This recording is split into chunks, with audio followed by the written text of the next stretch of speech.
ठीक है राम साहब, ऐसा नहीं होगा। हाँ बात कर लूंगा उससे।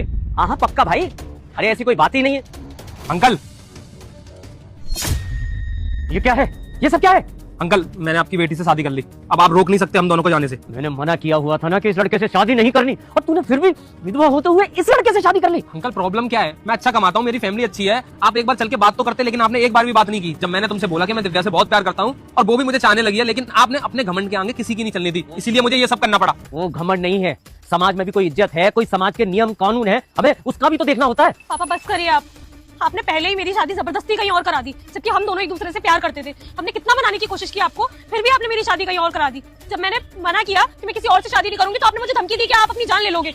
पापा मैं आपसे बहुत प्यार करती हूँ, इसलिए सिर्फ और सिर्फ आपके लिए मैंने आपकी पसंद के लड़के से शादी की। और जब वो नहीं रहा, उसके बावजूद भी ये लड़का आके मुझसे शादी करने के लिए तैयार है। मैं खुद शॉक्ड हूँ कि वो अभी भी मुझसे शादी करने के लिए तैयार है। क्या आपको दिखता नहीं है वो मुझसे कितना प्यार करता है? बहुत प्यार और इस चीज की नहीं है, क्या समाज की भी कोई जिम्मेदारी होती है। अच्छा, अगर ये बात थी तो कल आप किससे बात कर रहे थे मेरी शादी के बारे में?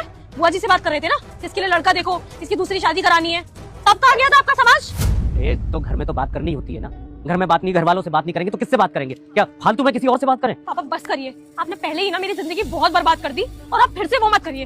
आपने अपनी ईगो की वजह से एक ऐसे लड़के से मेरी शादी करा दी जो ऑलरेडी कितना बड़ा ड्रग एडिक्ट था। उसकी वजह से उसकी जान चली गई, और आप अभी भी अपनी ईगो में ही हो।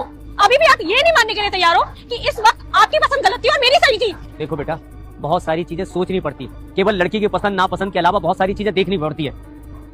ठीक है, अब तुम्हें लगता है कि तुम्हारा फैसला ज्यादा सही है तो ऐसा सही, रहो खुश, जैसा चाहो वैसा करो।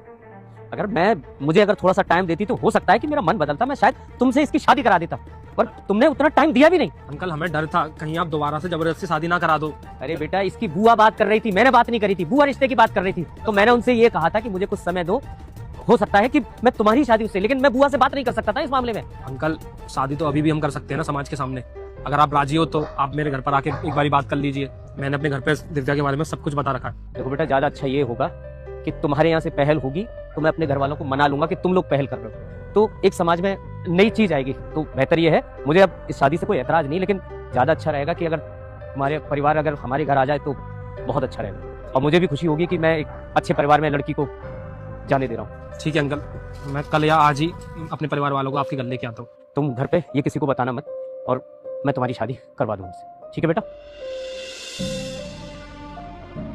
आप सभी पर मेरा आशीर्वाद सदा बना रहे, आपका परिवार हमेशा खुश रहे। आपकी इच्छा हो तभी लाइक और सब्सक्राइब करें, अन्यथा कोई बात नहीं।